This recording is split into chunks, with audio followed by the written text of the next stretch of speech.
Welcome to Gaia's Love, a podcast of brief messages to help humanity bridge the gap to the new earth. My name is Vivienne Gerard.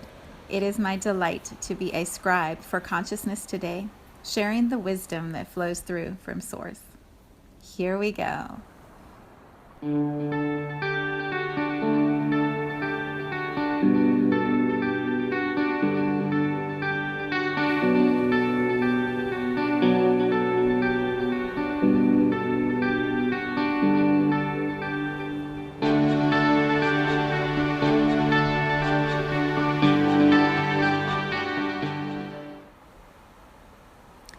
Episode 287. It is Thursday. Still chilly here in Cincinnati. It's not as cloudy today. I think maybe we're going to have some sunshine. But it's cold. Way colder than it's been. Yeah, today is yoga day with my mom, and then lunch with a beautiful friend Alice, and all kinds of creation this afternoon. So I'm feeling really excited about what the day is going to bring. When I sat down for my meditation before recording this, I had all these ideas of what maybe we would talk about and no clear direction. And then right before I started, I was muscle testing and trying to tune into what the title is. And the word I got was activations, which was not what I thought we would be talking about. And yet it's connected so clearly to yesterday's podcast and to what I'm hearing in conversations and seeing reflected around me. So let's explore this topic.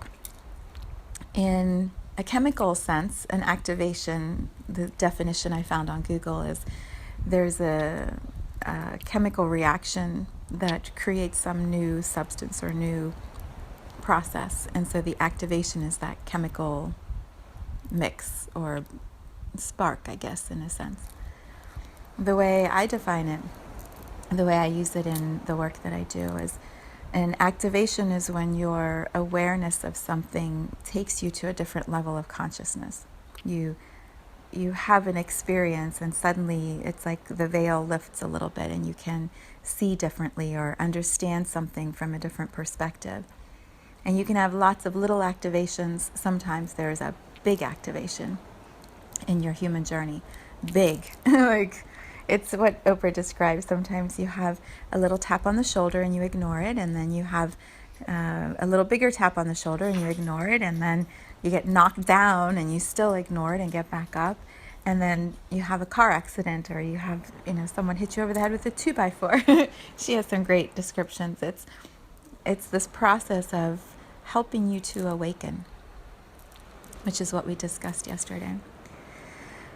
The process doesn't always feel like that's what's happening when you're in it. And so I thought maybe giving a few examples of activations would enlighten, illuminate, bring a new perspective to your journey that perhaps can guide you, so that if you or others around you seem to be in this place that looks externally like crisis, you can guide yourself and guide others into the possibility that maybe it's an activation.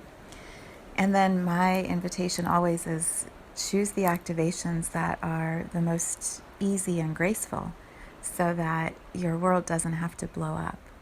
Choose the path that is going to feel good to you and comfortable to you as much as possible when you're going through any activation. Instead of, like the chemical, like in the science experiment, don't be the one that has to have the whole room blow up in smoke and fire engines are called. Like, it doesn't actually have to be that way. If you're paying attention along the way, it doesn't have to be like that. So let's use a few examples. The first one that comes to mind is health. When we have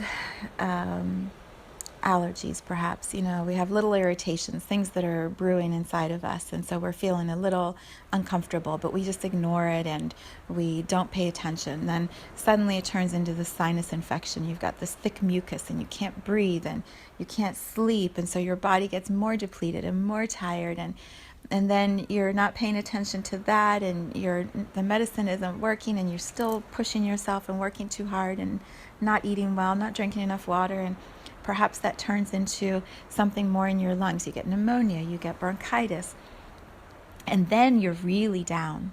Then you're in bed, you're not moving, you're laying still, paying attention to your body, because you weren't paying attention to that first little sign that your body was out of alignment, out of easy flow of energy moving through your physical form. So the activation could have happened. Let me define that. The activation is your mind, your body, your spirit coming into greater harmony. Your mind paying attention to the fact that your spirit, your soul, has something it wants you to see, to know, to understand, to expand into. And so your mind, your soul's like trying to get your mind to pay attention. When your mind is so busy doing all the things that we do all day, every day, we don't have time to listen to our soul. We're too busy. And so the soul will find a way of getting the mind to be quiet so that the soul's message can come through. If the mind won't create those cocoons of time to be able to listen, then the body really has to be the one to get the mind to be quiet. How does the body do that? It shuts down. It stops providing the fuel, the ammunition, for the mind to keep going 100 miles an hour. So the body causes that pause. And in that pause, what do? Right? When you're sick, you watch funny shows, you read books, you sleep, you do these things that allow your soul to whisper new information to you, to bring in some new little nugget that perhaps is going to have you go, I really don't like my job, or I think I could do my job better by doing it this way. But when you're in the midst of it, you can't see that. When you're laying in bed, sniffling and coughing and crying about how sick your body is, your mind can start to have some space to look at things differently. An idea that you get from watching a TV show, because you're, in our words, numbing out, right? An idea from a TV show inspires you to bring some new energy back into your work. Your relationships shift. When we're sick, we usually, hopefully, allow people to support us. Instead of, I can do it myself, I can get through this, I can figure this out. When we're sick, sometimes we soften enough to go, it would be awesome if you could please get me a glass of water because I don't want to get out of bed. Or you're going to bring me soup? Like, I am willing to receive that. We allow more into our experience, and we remember that we have this sense of community around us. So the activation sometimes needs to be all the way down at the bottom of the pit. And also, why? Why do we have to have these experiences that knock us all the way down? If we can listen at the beginning, if we can get the tiny activations at the beginning and start to allow the messages, the magic, the wisdom of our soul to come in earlier, maybe we don't have to have the big, heavy activation that blows it all up at the bottom. Maybe we can have lots of tiny little sparks, and those sparks start to gather momentum. And because we're paying attention and we're tuning in more, the awareness, the activation can happen earlier, faster, with more grace. So for example, we'll use the health one. If you feel like your sinuses are acting up, right? Or your congestion is really intense. All of that is throat chakra. It's nose, ears, throat. And then the mucus, it comes through the heart chakra, your lungs, your heart, how you're moving blood through your body. So do a throat chakra clearing. Do a heart chakra meditation. Put yourself out in nature and listen to the sounds of nature, and watch how your mind gets quiet enough to allow your soul to start to speak. When the sinus infection starts, take it as the signal that it is, that you're out of alignment energetically. And so what can you do to bring yourself back into alignment?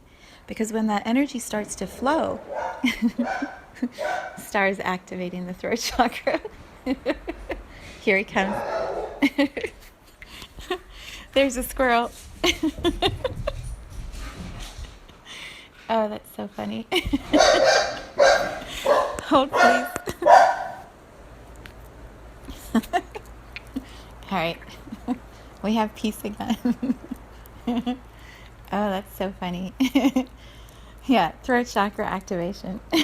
We can do it more gracefully without having to pull down the blinds and destroy the squirrel. Okay, I feel like that point is clear. So I'll use one more example. This one has been coming up quite a lot.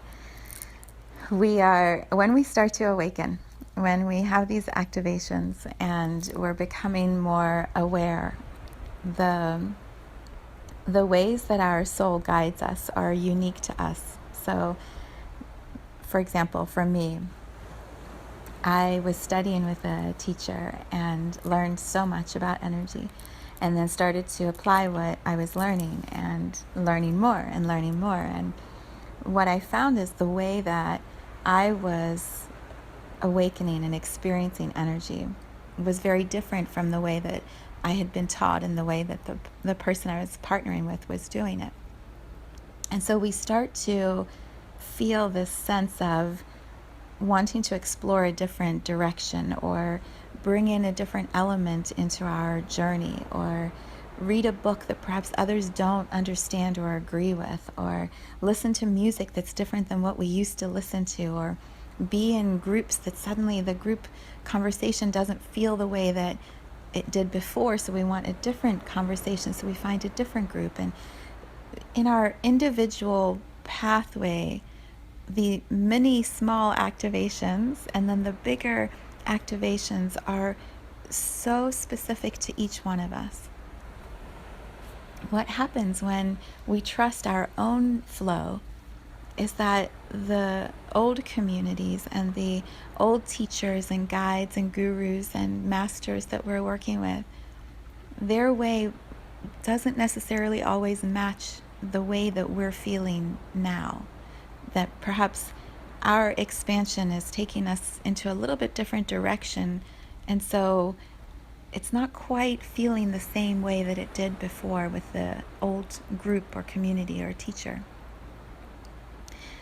Sometimes the activation needs to be dramatic in order for us to have the awareness.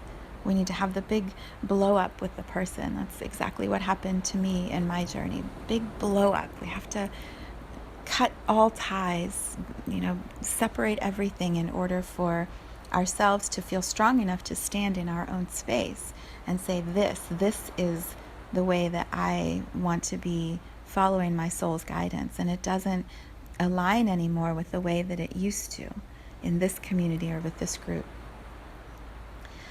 What I have been witnessing is some of that also in some of the friends and clients, and just things are feeling uncomfortable for people, and the old relationships aren't necessarily working the way that they used to, and so it gets kind of messy.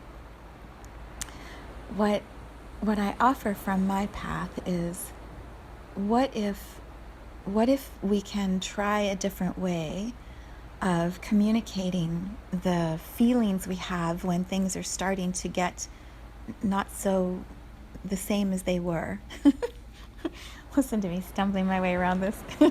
That may be exactly how the conversation feels when you have those conversations. Remember Monday we talked about fiery conversations, how it doesn't have to be like that? Yeah, when we're expanding, when we're having an activation, sometimes we feel like we have to have the chemical blow up. Like, and now it's over. I no longer follow your teachings, or I no longer believe what you believe, or separation, end of it all, right? We have to blow everything up.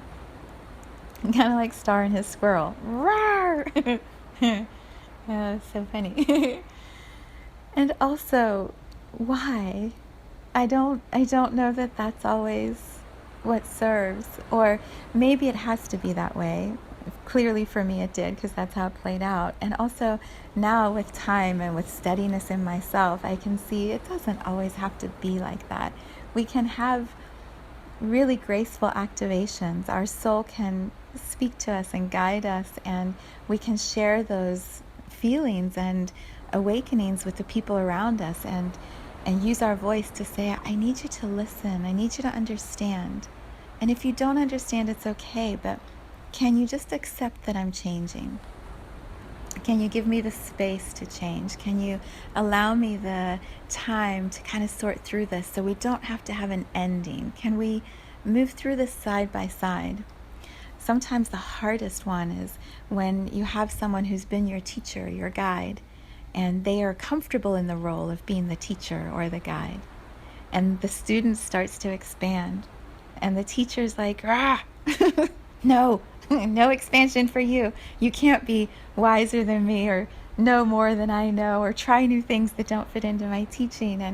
And then, unfortunately, these amazing teacher-student, guru-student, guide-student relationships, they come to a completion. And I guess what I'm offering, what I'm hoping for is, as we all continue to awaken, as these activations happen, perhaps we can allow some space, some room to be walking more side by side with each other. That when the dynamics shift and the guru's no longer your guru, maybe the guru can become someone who's just walking by your side, and the guru allows that. The guru allows that. Sometimes what that means is the student needs to guide the teacher. The student teaches the teacher. And that is an amazing guru. When you find gurus like that, those are the ones you want walking by your side. So, what was the theme of all of this? Don't kill the squirrel. Don't tear down the blinds. Don't blow up the room. An activation it absolutely can be easy and graceful and still extremely powerful. And our lives don't have to blow up as we awaken. They can have some bumps and some ripples and some touchy places, and we learn to use our voice and communicate in more powerful ways that are from our own knowing, from our unknowing. Sometimes we are in the unknown, and that's what we need to say. So when we can say that, when we can allow room to be heard and ask to be heard, and we can be really steady and grounded in the fact that yes, something is shifting. Don't know what it is, but it's different. I'm different. You're different. This situation is different. Right? And we can just breathe. Allow room for that. Maybe this awakening can happen at a global level without blowing everything up.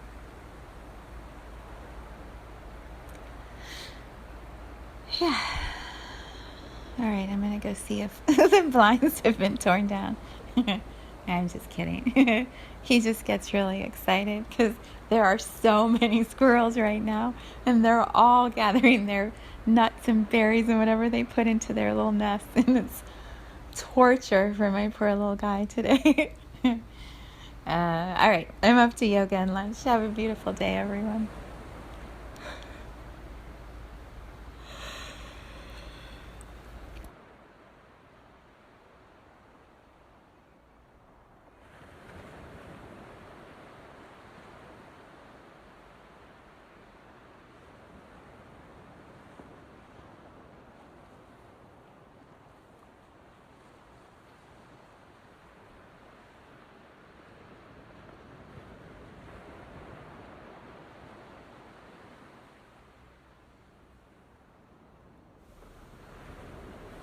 Thank you for tuning into this vibration of pure love.